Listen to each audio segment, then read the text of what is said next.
Qué dicha verlos otra vez esta semana. La semana pasada sí tuvimos una situación aquí en el condominio, entonces no pudimos asistir. Esos son tipo de cosas que hace Teo, ¿verdad, Teo? Que siempre son esas asambleas bonitas. Pero Ni bueno, por me, dicha, ni me digas eso, y no, no, mejor ni pero me acuerdo, pero por por dicha dicha ya siempre estamos, salió bien. sí, pero ya estamos de vuelta. Esta semana empecé, bueno, les dejé la semana pasada por lo menos el video del libro de Esther.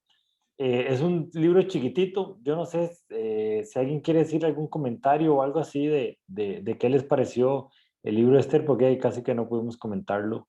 No sé, de los que estuvieron leyéndolo, Teo, que usted dice que lo leyó. Vamos a ver si es cierto. Ay, a mí siempre me ha gustado porque inclusive en la película, cada vez que la anuncian, yo la veo y uno va viendo, ay, mira, esto es lo que decía. Ay, entonces ya uno conoce quién es Mardoqueo, quién es el Amán, quién es todo eso. Entonces, porque la película también ayuda, ¿verdad? Entonces, claro, no lo ponen exacto, exacto, pero sí, sí, sí.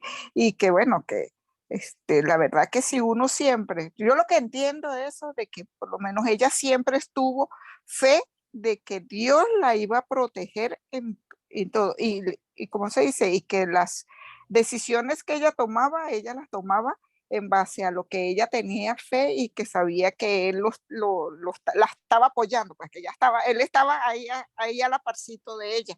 Entonces, por eso salió adelante y logró tantos beneficios para el pueblo judío, ¿verdad? Ujú.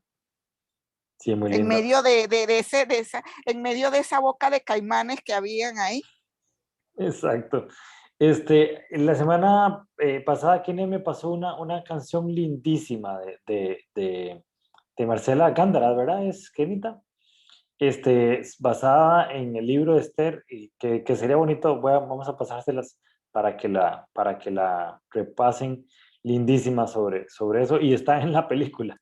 Entonces, ahora que dijiste la película, me acordé que ojalá que la den ahora en Semana Santa, porque esa película sí está bien bonita. No sé, Kenita, si querés decir algo sobre Esther.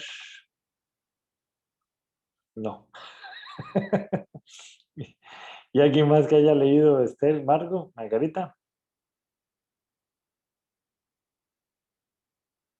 Tampoco. Presente, Sí, presente, sí. sí, yo lo leí, Dígame, ¿qué le pareció el pero libro ¿qué de Esther?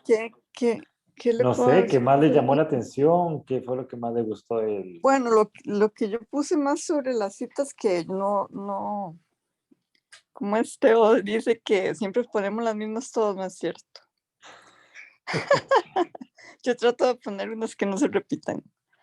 Entonces yo puse más las que tenían que ver con, yo no puse nada sobre Esther, creo, porque era como más el tema con Mardoqueo y lo que Ujú. hacía Man, que al ¿Y por qué? final porque, bueno, el Mardoqueo fue el que le hablaba en el oído a Esther, ¿no? Para que ella Ujú. hiciera las cosas.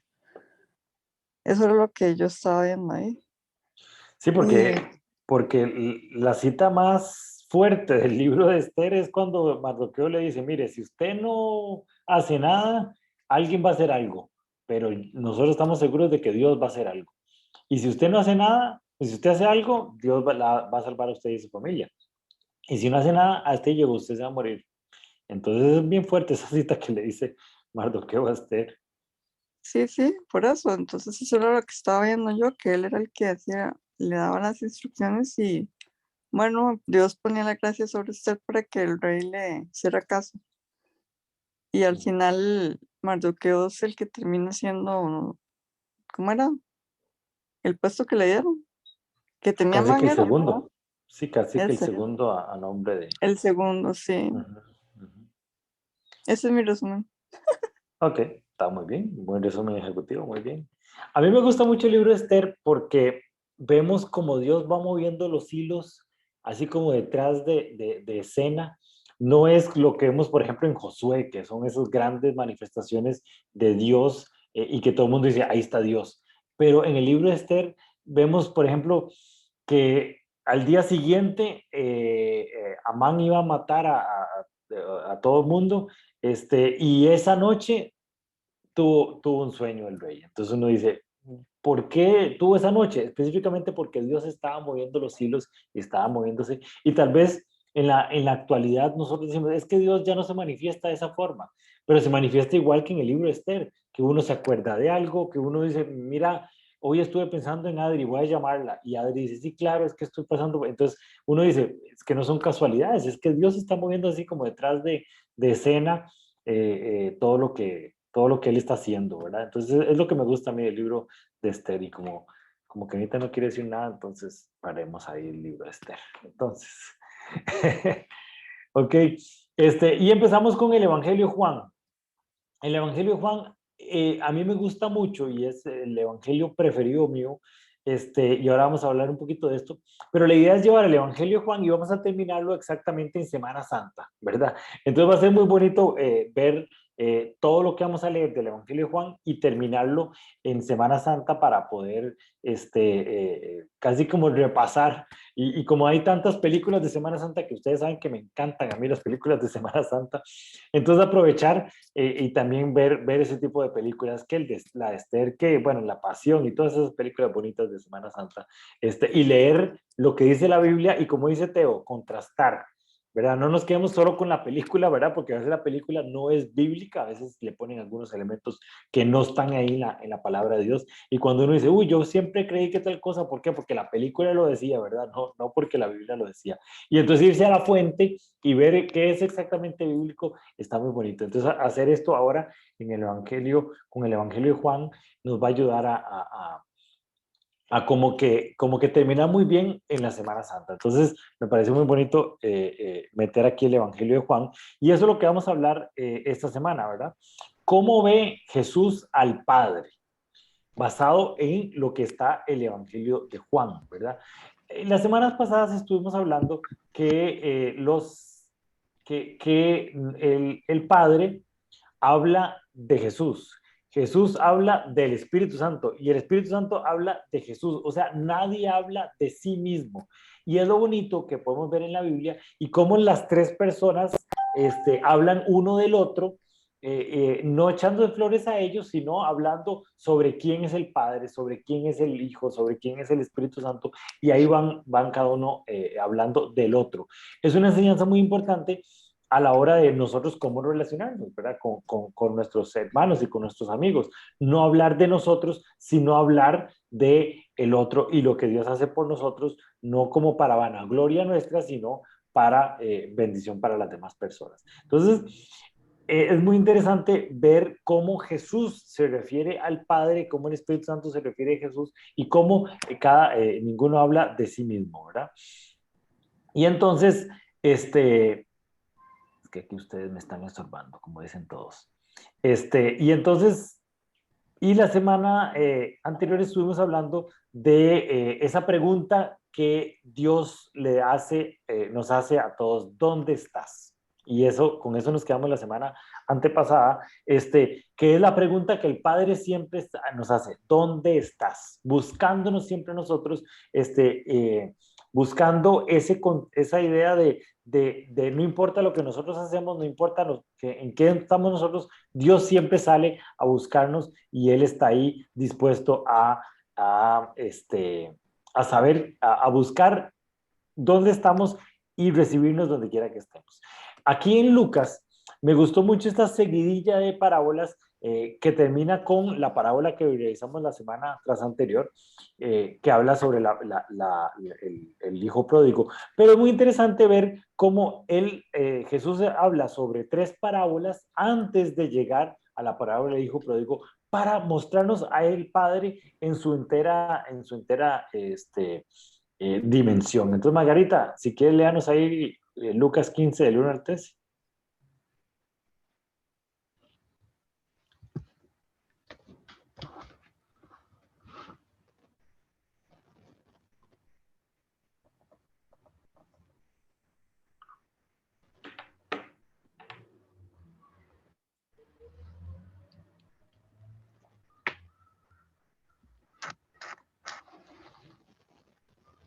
¿Ya pudiste, Mago?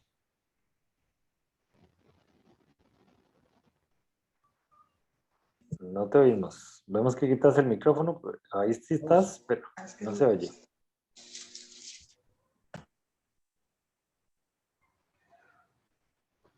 Ahí se nos cayó Margarita. Uy, se salió. Eh, Teito, si quieres léenos ahí Lucas 15. Estás. Ahora Ajá, sí. ahora sí, Lucas 15 del 1 al 13. ¿Me oyen? Sí. Ok. Los cobradores de impuestos y otros pecadores de mala fama a menudo venían a escuchar las enseñanzas de Jesús. Por eso los fariseos y los maestros de la ley religiosa se quejaban de que Jesús se juntaba con semejantes pecadores y hasta comía con ellos. Entonces Jesús les contó la siguiente historia. Si un hombre tiene 100 ovejas y una de ellas se pierde, ¿qué hará? No dejará las otras 99 en el desierto y saldrá a buscar la perdida hasta que la encuentre. Y cuando la encuentra, la cargará en alegría, con alegría en sus hombros y la llevará a su casa. Cuando llegue, llamará a sus amigos y vecinos y les dirá, alégrense conmigo porque encontré mi oveja perdida. De la misma manera, hay más alegría en el cielo por un pecador perdido que se arrepiente y regresa a Dios que por 99 justos que no se extraviaron. O supongamos que una mujer tiene 10 monedas de plata y pierde una. No encenderá una lámpara y barrerá toda la casa y buscará con cuidado hasta que la encuentre. Y cuando la encuentre, llamará a sus amigos y vecinos y les dirá, alégrense conmigo porque encontré mi moneda perdida. De la misma manera, hay alegría en presencia de los ángeles de Dios cuando un solo pecador se arrepiente. Continúo, ¿verdad? Sí, sí. Para ilustrar mejor esta enseñanza, Jesús les contó la siguiente historia. Un hombre tenía 2 hijos.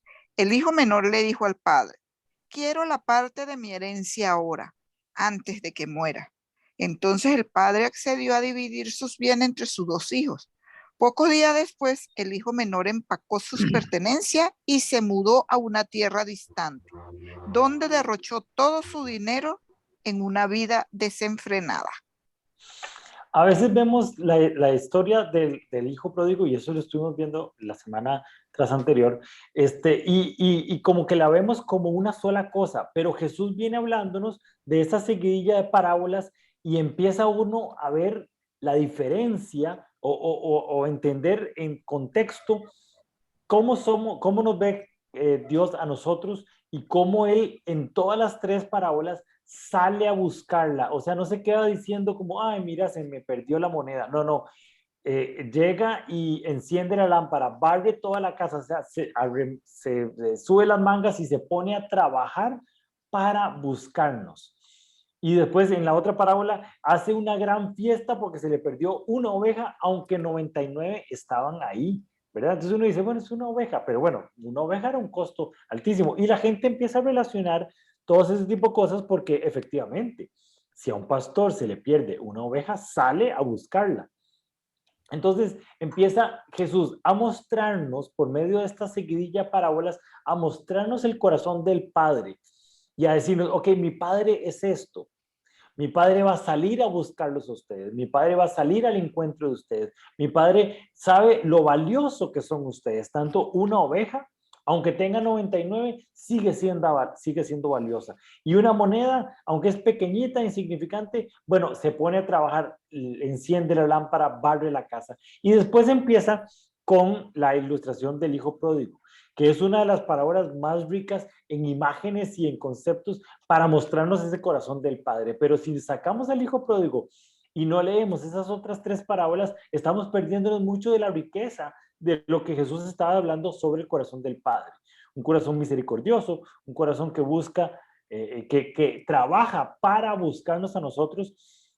Entonces, cuando nosotros llegamos a los pies de Cristo, no fue porque nosotros hicimos algo, fue porque nuestro Padre salió a buscarnos. No fue porque nosotros somos tan buenos que recibimos el llamado y vamos el domingo a la iglesia. No, no, es porque nuestro Padre estuvo buscándonos, porque nuestro Padre está haciendo las cosas para encontrarnos y para buscar lo que para él es valioso. Entonces, es muy bonito ver la parábola dentro de todo el Evangelio de Lucas y cómo Jesús empieza a contarnos cuál es el corazón del Padre, ¿verdad? Entonces, vamos a empezar a ver los Evangelios y los autores de los Evangelios. Acuérdense que la palabra de Dios es inspirada por Dios. La Biblia es palabra de Dios inspirada. Entonces, mucho de lo que es el autor queda plasmado en el Evangelio. Y mucho de la intención, especialmente los Evangelios, que los Evangelios no eran como cartas como diferentes, o otros libros donde fueron memorias de un profeta o fueron cartas recibidas para una iglesia, por ejemplo, las epístolas de Pablo, o por ejemplo, los salmos que fueron escritos desde muchos años que David estuvo escribiendo hacia alabanzas de Dios. O sea, los evangelios tienen una estructura específica y son los libros que fueron más intencionalmente escritos, ¿verdad? Entonces es interesante estudiar los evangelios. Entonces tenemos 4, Mateo, Marcos, Lucas y Juan. Son los evangelios canónicos. Eso quiere decir que dentro del canon, alrededor más o menos de 363 después de Cristo, el concilio de la Odisea llegó y dijo, ok, este es el canon. Anteriormente a este concilio se había dicho lo mismo del Antiguo Testamento. El Antiguo Testamento son todos los libros que incluyen el Antiguo Testamento y hay muchos libros más de la tradición judía, pero desde mucho tiempo atrás, más o menos desde 200 después de Cristo, ya se había dicho, ok, este es la palabra de Dios. Y en el 363 ya se había puesto lo que es, ok, todo esto es la Biblia, tanto el Antiguo Testamento como el Nuevo Testamento. Hay otros escritos, y de hecho hay otros evangelios escritos en esa misma época, pero no fueron considerados palabra de Dios. La diferencia no es que sean herejía, no es que es una cuestión, libros que están escondidos porque van en contra de lo que dice la iglesia, no, nada que ver. Simplemente son libros que no fueron considerados como palabra de Dios, entonces no fueron metidos dentro del canon.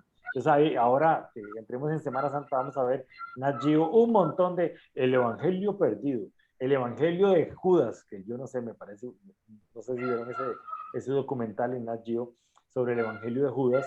Era un evangelio así como medio tenebroso, a mí me da susto ver ese Evangelio de Judas. Pero simplemente no es que la iglesia los había escondido porque hablaban y ponían en entredicho la estructura de la iglesia. No, simplemente desde 363 después de Cristo, o sea, Cristo murió y 300 años después ya, pum, se había dicho cuáles son lo que el concilio de la Odisea decía que era el canon. Y después, varios concilios después, dijeron sí, sí, sí. Es interesante porque el libro de Hebreos, el libro de Santiago, la segunda carta de Juan y la tercera carta de Juan, como que estaban en entredicho y el concilio de la Odisea dice, puede ser que sí, puede ser que no, pero ya en los demás concilios ya se fueron adaptando y ya se fueron agregando y se creó el canon. Canon quiere decir todo lo que tenía que ser. Todo lo que Dios tenía que decir hasta este momento está metido dentro del canon bíblico. Entonces, en ese canon bíblico tenemos 4 evangelios, ¿ok? Se habla de los evangelios sinópticos, que son Mateo, Marcos y Lucas. Se dice que son sinópticos porque son muy parecidos. Son evangelios que se dice que algunos se tomaron de parte de otros y que la similitud entre los evangelios evidencian que los autores habían usado la misma fuente. Y la diferencia evidencian que fueron escritos con cierto grado de independencia. O sea, no fue que agarraron un evangelio y lo copiaron y lo copiaron y lo copiaron. No, simplemente que agarraron la misma fuente, pero que cada uno lo agarró con una intención diferente. Y eso es lo interesante. O sea, ¿para qué y para quién fue escrito cada uno de los evangelios? Entonces, la teoría más aceptada es que el primero que se escribió fue el Evangelio de Marcos. Y después Mateo y Lucas se basaron en el Evangelio de Marcos. No sé por qué la Biblia los agrupó Mateo, Marcos, Lucas y Juan. Yo personalmente hubiera puesto primero Marcos y después a Mateo y Lucas, pero bueno, yo no ordené la Biblia. Pero en todas las Biblias están en ese orden: Mateo, Marcos, Lucas y Juan. ¿Ok? Y el Evangelio de Juan es el único evangelio que no es sinóptico. ¿Qué quiere decir? Que no es un evangelio que se basó en los otros demás evangelios. Muchos de los escritos de los evangelios de Juan no están en el evangelio de Mateo, Marcos y Lucas, ¿verdad? Y el concepto general del evangelio de Juan no está en los demás evangelios. Entonces es interesante ver esa parte así. ¿Ok? Entonces, el Evangelio de Marcos, lo puse de primero, aunque no es el primero que está en la Biblia. El Evangelio de Marcos fue un intérprete de Pedro, o sea, una persona que andaba siempre con Pedro, empezó a oír todas las historias de Pedro y empezó a apuntar todas las historias de Pedro. Y mira, Pedro me ha contado este pasaje de Jesús, y Pedro me ha contado esto otro, y Pedro me contó que pasó así, y Pedro me contó que pasó así. Y entonces él los apuntó no con la exactitud de cómo fueron sucediendo, sino cómo él los recordaba. Entonces, mira, Pedro me dijo tal cosa, pum, lo apuntaba. Y hizo esa lista de todos los pasajes que Pedro le contaba cuando estaba evangelizando, y Marcos les hizo un compendio, y entonces los reunió en el Evangelio de Marcos. Entonces, muy interesante, el Evangelio de Marcos está basado en lo que Pedro se acordaba y lo que Pedro contaba. Entonces, el Espíritu Santo le recordaba a Pedro, Pedro le dijo a Marcos, y Marcos estuvo escribiendo el Evangelio de Marcos. Y sobre esa estructura fue que se basaron los otros dos. Es el evangelio que tiene menos estructura, por así decirlo, porque simplemente era como las memorias de Pedro que hablaba de su maestro. Y a mí me encanta el personaje de Pedro. Y ahora que veamos todas las películas de Semana Santa, fíjense en el personaje de Pedro. Siempre es así como el intenso, como el medio loco, y ese fue el que Dios escogió como para liderar a la primera iglesia. Entonces, Pedro hablaba con una pasión sobre Jesucristo, que después en el libro de Hechos podemos verlo, pero es una pasión que Pedro hablaba sobre Jesucristo, y Marcos le quedó esa pasión. Y aunque Marcos no fue un discípulo de Jesús en el tiempo que Jesús caminaba por esa tierra, Marco agarró esa pasión que Pedro andaba y escribía todo lo que veía y lo que sucedía. Entonces, no es un libro ordenado, y no es un libro con mucha estructura, pero fue el primero que se escribió. Sobre ese se basaron Mateo y Marcos. Mateo relata la vida de Jesús como el Mesías de Israel. Es rechazado y ejecutado, pronunciado sobre el juicio sobre Israel, sobre los líderes y sobre la conversión de los gentiles. Mateo sí fue discípulo de Jesús, ¿verdad? Mateo es el discípulo de Jesús. Entonces, pero él lo que quería demostrar era cómo a los judíos Jesús era efectivamente el Mesías. Entonces, es un evangelio que está escrito para los judíos. Entonces, el evangelio de Mateo lo que habla es: el Antiguo Testamento decía que el Mesías tiene que hacer tal y tal y tal cosa. Bueno, pues Jesús lo cumplió. El Antiguo Testamento hablaba de toda esta profecía. Bueno, pues Jesús las cumplió. Entonces, es un evangelio mucho más estructurado, basado en los hechos de Marco, pero con la intención de demostrarle al pueblo judío que Jesús era el Mesías.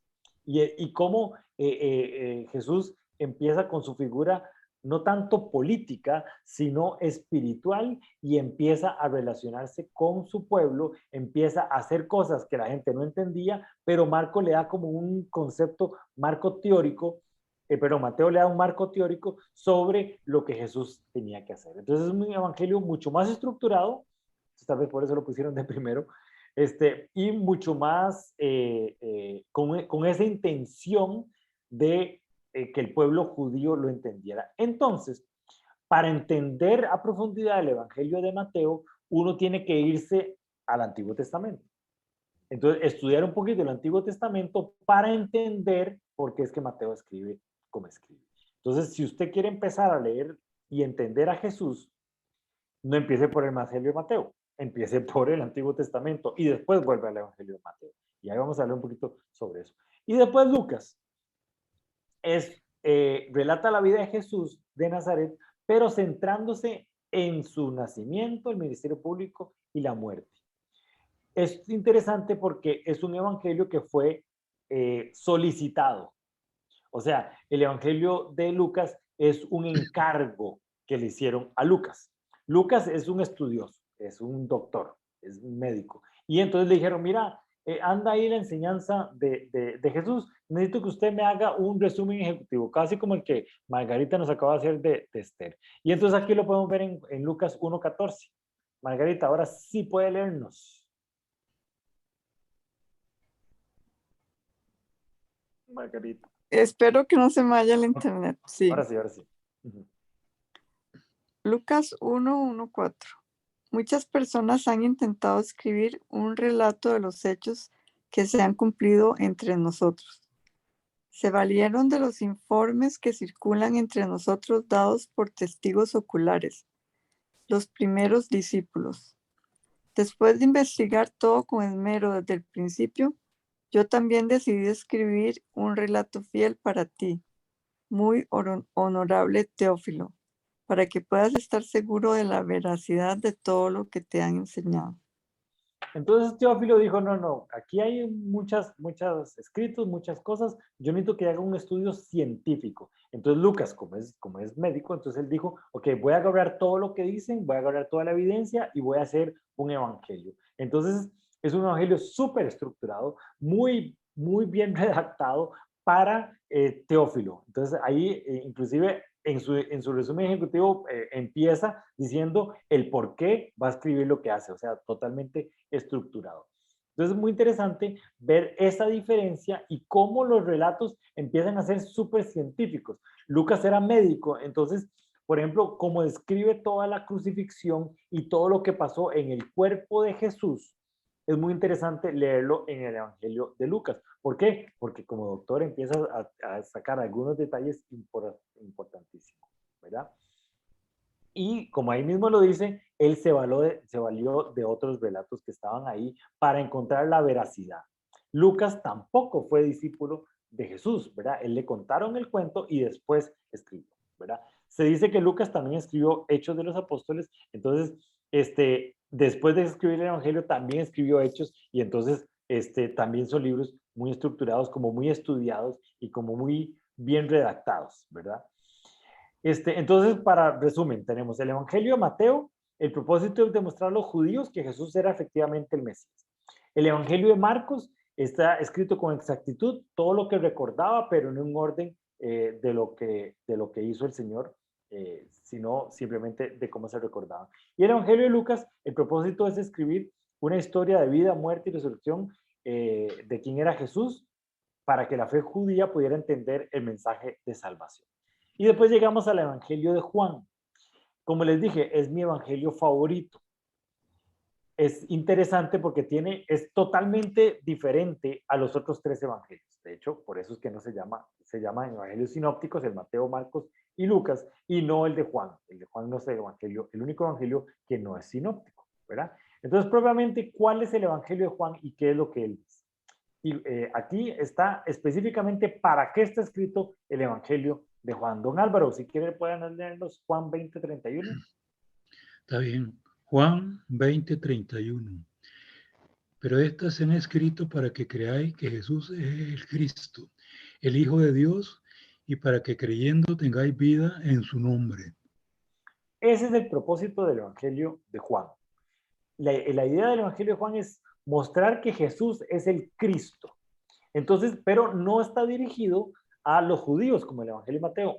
Entonces, él hace alusiones mucho más prácticas sobre qué es el Cristo y cuál era la intención del Cristo. Mateo no, Mateo le está hablando a judíos, entonces el concepto de Mesías ya los judíos lo tenían masticado, pero el Evangelio de Juan no, el Evangelio de Juan es mucho más entendible en toda su extensión. ¿Por qué? Porque describe el Cristo, pero no, bajo una óptica no judía, ¿verdad? Entonces, a diferencia de los de los evangelios sinópticos, el propósito de Juan no era presentar una narrativa cronológica de la vida de Jesús, sino manifestar que Jesús es Dios.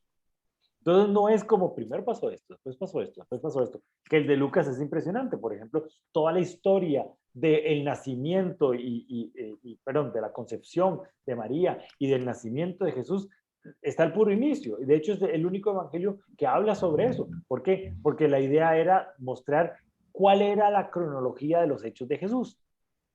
Y que Jesús, desde que fue concebido, su nacimiento, su ministerio y su muerte. En cambio, Juan dice, no, a mí no me interesa escribir como en una tesis la vida de Jesús en esta tierra. No, yo lo que quiero mostrar es que Jesús es Dios, desde una óptica más universal. Entonces, no solo busca fortalecer la fe de esa segunda generación de creyentes, o sea, los que no habían conocido en su vida propiamente, físicamente a Jesús, sino también buscaba corregir ciertas falsas enseñanzas que se estaban diciendo. ¿Por qué? Porque ya es una segunda generación, que no habían caminado con Jesús, que no habían visto a Jesús, que no habían vivido con Jesús. Entonces empezaron a salir un montón de falsas doctrinas. Y sí, yo me acuerdo que Jesús decía tal cosa, y yo me decía, ¿cuándo dijo eso? Y le preguntaban a Pedro, y Pedro, mentira, Jesús nunca dijo eso. Entonces tenía que ver cómo hacía para sacar esas falsas doctrinas, porque siempre en toda la vida han habido chismes. Y entonces estaban llenando de muchos chismes la vida de Jesús. Y entonces enfatizaba que era el Hijo de Dios, totalmente hombre. Y había una falsa doctrina de que veían que Espíritu Jesús y que no era hombre. Toda esa falsa doctrina que Juan la trata de enfatizar en su evangelio, y por eso es tan importante. Y es el único evangelio, que a mí me encanta esta parte, que habla de un discípulo amado. Y el discípulo amado es Juan. Y se dice que el que escribió el evangelio Juan fue Juan. Entonces uno dice, sí, muy bonito, ¿verdad? Se puso como el discípulo amado y como el discípulo especial. Yo creo que si era el discípulo amado, es el único discípulo que no muere de una manera trágica. Juan también tiene otros libros, ¿verdad? Que el Apocalipsis está escrito por Juan. Entonces era un discípulo especial. Se dice, y hay unas teorías que dicen que el Evangelio de Juan no fue escrito propiamente por Juan, sino como por los discípulos de Juan. Pero a nivel general se habla de que el Evangelio de Juan fue escrito por Juan. Y es el Evangelio del amor. Si usted quiere conocer el amor de Cristo, el amor de Dios, empiece por el Evangelio de Juan. Y eso es como una muletilla que tenemos todas las personas a la hora de relacionarnos con gente que está empezando a conocer de Dios. Lo que uno le dice es, empieza a leer la Biblia y empiece por el Evangelio de Juan. ¿Por qué? Porque ahí va a entender, no para judíos, sino para cualquier persona, aunque no conozcan la fe del Antiguo Testamento, van a entender lo que viene a ser Jesús y van a entender el amor de Dios. Y entonces empiece por el Evangelio de Juan, y después de que se lea el Evangelio de Juan y lo interiorice, ok, sí, siga con el resto de la Biblia. Entonces es un libro muy interesante, el Evangelio de Juan, es un libro muy interesante para empezar a leer la Biblia, ¿verdad? Y no siga después con Apocalipsis, ¿verdad? Que es el otro libro de Juan. No, mejor eso lo dejamos para despuesito, porque si no todo el mundo se pierde en el intento. Entonces empiecen con el Evangelio de Juan, que es el Evangelio del amor. ¿Okay? Este es mi pasaje favorito del Evangelio favorito. Entonces vamos a estudiarlo, y es el puro inicio del Evangelio de Juan. Es bien complejo, bien profundo, pero es muy rico a nivel de conocimiento, y casi que en estos 13 versículos habla un pincelazo general de toda la doctrina de Dios. Entonces, Adri, si querés leernos ahí Juan 1 del 1 al 13. Ok, Juan 1 del 1 al 13. En el principio la palabra ya existía. La palabra estaba con Dios y la palabra era Dios. El que es la palabra existía en el principio con Dios. Dios creó todas las cosas por medio de él y nada fue creado sin él. La palabra dio vida a todo lo creado y su vida trajo luz a todos. La luz brilla en la oscuridad y la oscuridad jamás podrá apagarla. Dios envió a un hombre llamado Juan el Bautista para que contara acerca de la luz, a fin de que todos creyeran por su testimonio. Juan no era la luz, era solo un testigo para hablar de la luz. Aquel que es la luz verdadera, quien da luz a todos, venía al mundo. Vino al mismo mundo que él había creado, pero el mundo no lo reconoció. Vino a los de su propio pueblo y hasta ellos lo rechazaron. Pero a todos los que creyeron en él y lo recibieron, les dio el derecho de llegar a ser hijos de Dios. Ellos nacen de nuevo, no mediante un nacimiento físico como resultado de la pasión o de la iniciativa humana, sino por medio de un nacimiento que proviene de Dios. Entonces, enfrentarse con la primera palabra y los primeros textos bíblicos y enfrentarse con esto es muy rico a nivel de conceptos, ¿verdad? A nivel de qué es lo que pasa en nuestra mente.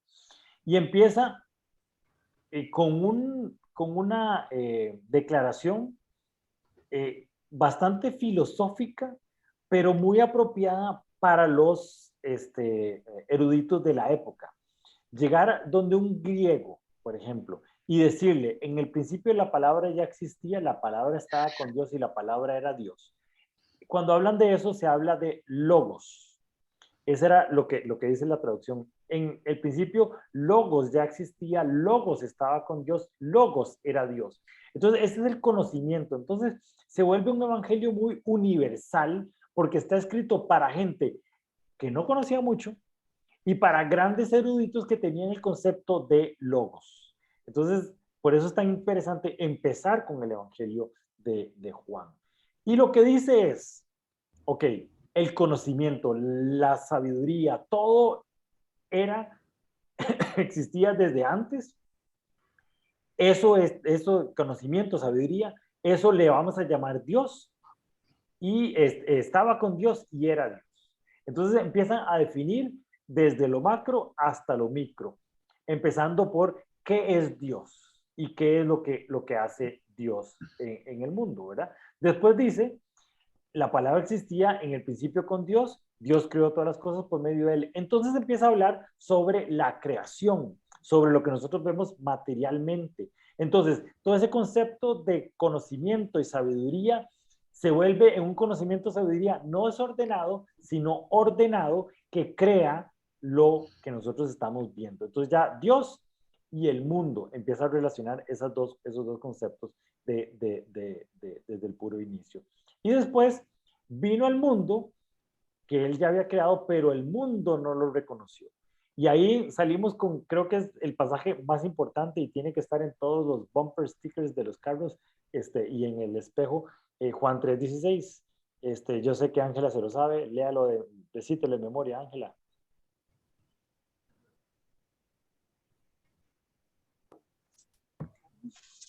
No lo sé. Ya lo No se lo sabe. Yo de tal manera amó Dios al mundo que entregó a su Hijo unigénito para que todo aquel que en él crea no se pierda, más tenga vida eterna. Exacto. Exactamente.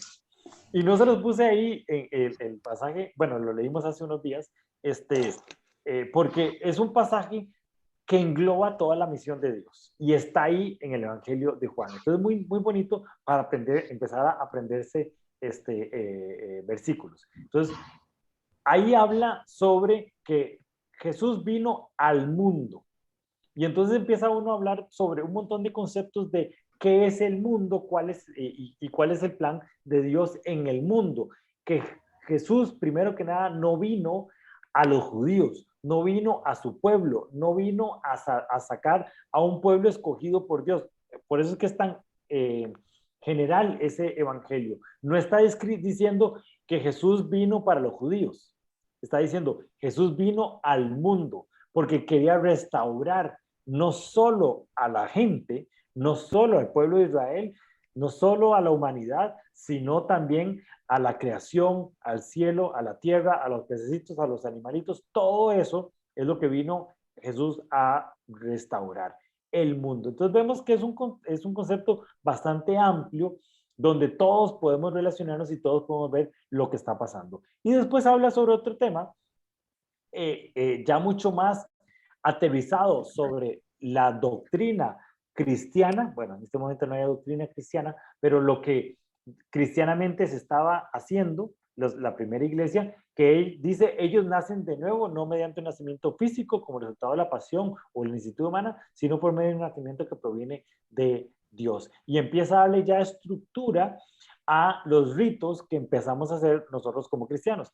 Tiene que morir el viejo hombre y nacer ese nuevo hombre, y tenemos que manifestarlo por medio de, ¿cómo? Un bautizo por medio de agua, que es lo que él empieza a hablar de lo que estaba haciendo Juan el Bautista. Entonces vemos que empieza desde lo macro, Dios, la creación, el mundo y nuestra fe como primeros cristianos, o como la primera iglesia cristiana. Entonces por eso es que este versículo a mí me encanta, y uno puede sacarle y sacarle y sacarle a ese versículo de Juan 1, del 1 al 13. Y es lo rico del Evangelio de Juan, que es muy fácil de conocerlo, es muy fácil de entenderlo, pero le da a uno mucha estructura sobre lo que es la fe cristiana. Y después habla de que Jesús es Dios. Y esto es de las cosas más importantes para el Evangelio de Juan. Y cuando estemos leyendo ahora, que las próximas semanas vamos a estar leyendo todo el Evangelio de Juan, estemos pensando eso. ¿Dónde veo ahí yo que Jesús es Dios? ¿Dónde veo ahí yo que Juan está hablando sobre la deidad y sobre el poder de Jesús?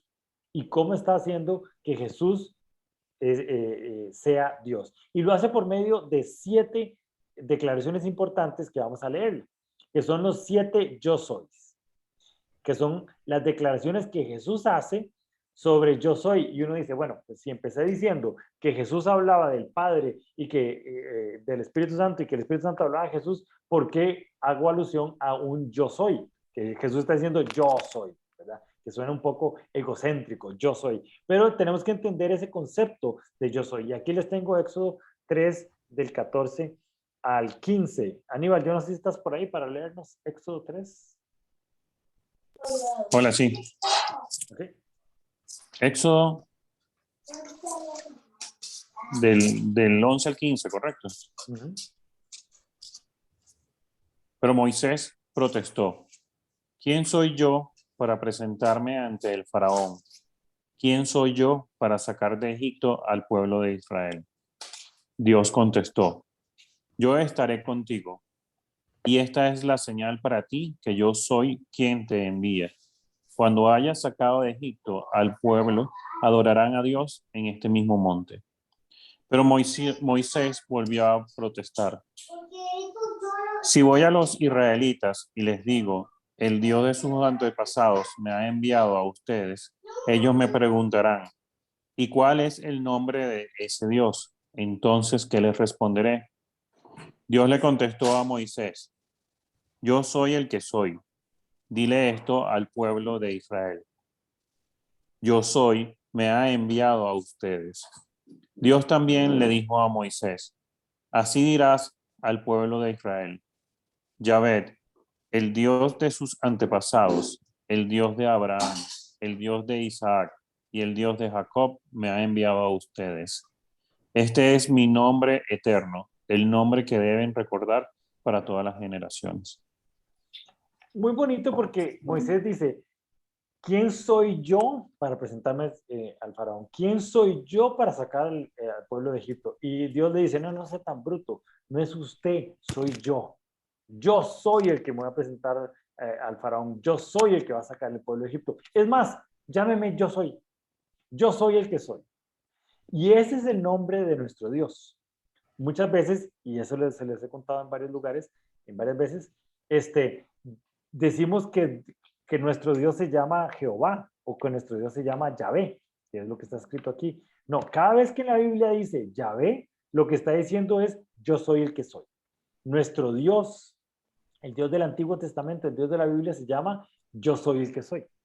Pero, como les he contado, para el pueblo de Israel, escribir el nombre de Dios es como muy ceremonioso, no cualquiera puede escribir el nombre de Dios. Entonces mejor no lo escribamos, ni siquiera en la Biblia. Y de hecho les he contado que hay una amiga mía judía que escribe en Facebook y pone D-I-S para no escribir Dios. Ella pone Dios. Y es la manera del pueblo de Israel respetar el nombre de Dios. Entonces ellos no ponen yo soy el que soy. Ellos ponen Y-S, bueno, J-H-V, ¿verdad? Y después le pusieron Elohim alrededor, que es E-O-A, ¿verdad? Entonces hicieron esa unión entre vocales de yo soy el que soy y, perdón, consonantes de yo soy el que soy y las vocales de Elohim, que es el Señor, y hicieron Jehová. ¿Ok? Entonces, cada vez que en la Biblia decía Jehová, no decía Jehová, decía yo soy el que soy. Ese es el nombre de nuestro Dios. Entonces, por eso es tan importante cuando Jesús llegaba y decía yo soy. La gente decía, está diciendo que es Dios. Entonces, esta declaración de Juan durante todo el Evangelio y específicamente en el yo soy de Jesús, lo que está hablando es de quién es Jesús, quién es el Padre y qué es lo que hace el Padre con nosotros. Entonces, por eso es tan importante los yo soy de la Biblia, los yo soy de Jesús, que está en el Evangelio de Juan. Y el primer yo soy es el pan de vida, está en Juan 6:35. Entonces, él dice que él va a alimentar las almas de su pueblo, que él va a proveernos igual como los israelitas proveyeron en el maná en el desierto. Dios va a proveernos en momentos difíciles.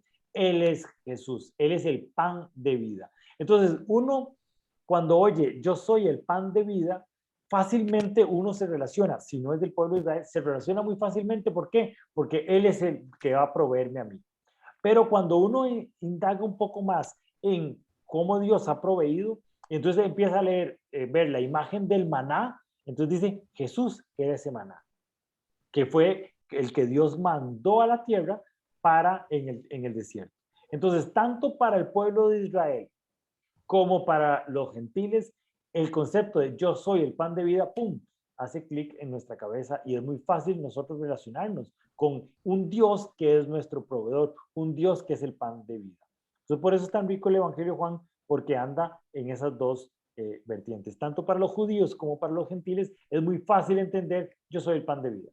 Y después Jesús dice, yo soy la luz del mundo, en Juan 8:12. Entonces, esa luz, esa misma luz que en el Antiguo Testamento era declarada en Isaías, de que era la luz que iba a traernos la salvación y el camino y dónde yo puedo llegar a la Nueva Jerusalén. Entonces, es muy fácil para para el pueblo de Israel entender ese concepto de luz. Y después, cuando habla en Apocalipsis de la Nueva Jerusalén, cuando dice que Jesús que mi padre andaba buscando una moneda y entonces prende la luz para encontrar esa moneda y entonces es muy fácil entender, mira, cuando Jesús estaba diciendo que mi padre es como esa persona, esa mujer que perdió una moneda y prende la luz y yo soy la luz del mundo, híjole,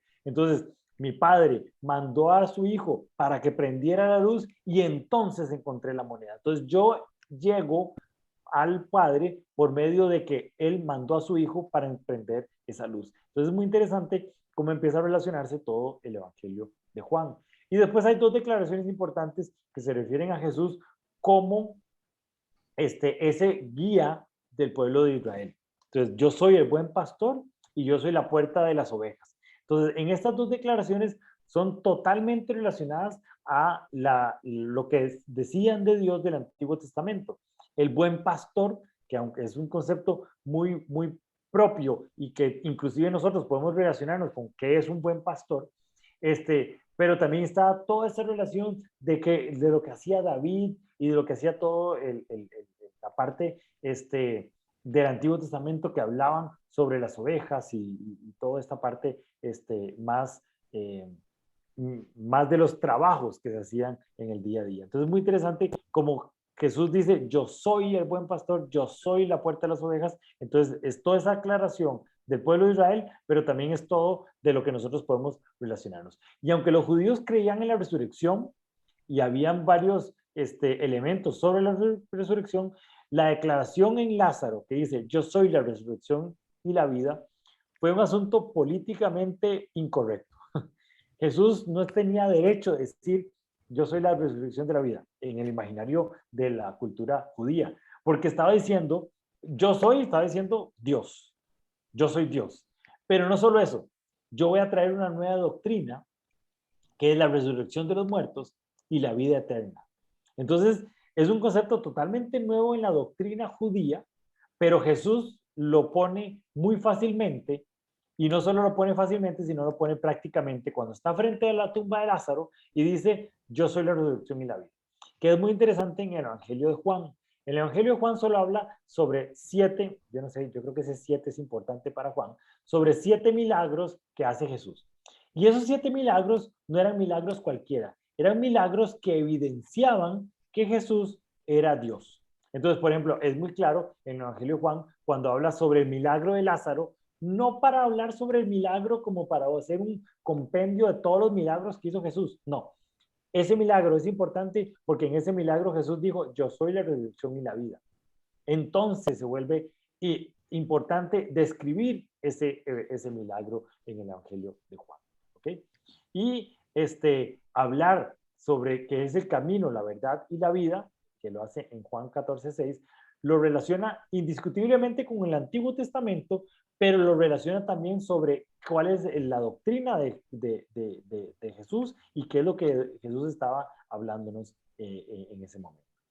¿Verdad? Yo soy el camino de santidad, que eso mismo lo decía Isaías, y entonces el pueblo de Israel entendía que era ese concepto del camino de la santidad, pero Jesús lo modifica y dice, yo soy el camino, yo soy por donde ustedes van a pasar, yo soy lo que necesitan ustedes para acercarse a ese Dios creador. ¿Sí? Y finalmente, yo soy la vid verdadera, que lo dice en Juan 15, el 1 y el 5. Entonces, cuando Jesús se identifica que Él es la vid verdadera, está relacionándose totalmente con el pueblo de Israel, que era la llamada la viña del Señor, pero también dice, yo me relaciono por medio de la fe para que todos los que no son del pueblo de Israel puedan pegarse conmigo y pertenecer al pueblo de Israel, como un injerto podemos hacerlo. Entonces, vemos que esos 7 yo soy son súper importantes porque engloban la deidad de Jesús que los judíos pueden entender y que los gentiles también pueden entender. Entonces aquí les hice un resumen sobre los yo soy, para que los busquen, y cada vez que vamos leyendo un versículo, mira, aquí está un nuevo yo soy para que lo saquen. Entonces, yo soy el pan de vida, yo soy la luz del mundo, yo soy el buen pastor, yo soy la puerta de las ovejas, yo soy el camino, la verdad y la vida, yo soy el camino a santidad, yo soy la vid verdadera. Es interesante todos esos yo soy que nos dan un contexto y un marco teórico sobre quién es Jesús y qué es lo que viene a ser Jesús para nosotros. Entonces es importante sacarlo. Y cuando estemos leyendo el Evangelio de Juan, estemos buscando esos yo soy para entender qué es lo que Cristo vino a hacer aquí y qué es lo que el Padre es para con nosotros. Entonces aquí le puse como conclusión. Jesús y el Padre son Dios en una persona, junto con el Espíritu Santo, que uno muestra al otro, pero que ambos nos muestran ese Padre que nos busca siempre y está listo para encontrarnos a nosotros en su camino y que lo recibamos. Él no se cansa de buscarnos sin importar de dónde venimos hacia Él. Entonces es un pequeño introducción sobre el Evangelio de Juan, que es lo que vamos a estar leyendo estas semanas, y obviamente durante todas las semanas vamos a estar ahondando un poco más sobre la estructura de este libro de Juan, que es súper interesante y súper profundo, ¿verdad? Entonces, a veces cuando uno lo lee por primera vez, uno dice, mira, sí, entendí bastante. Y lo lee otra vez y dice, no, la primera vez entendió la mitad, ahora puedo entender mucho más profundo. Y uno va cada vez profundizando más sobre la enseñanza bíblica con el Evangelio de Juan. No sé, ¿qué les pareció el estudio? ¿Qué les parece? Si tienen alguna pregunta.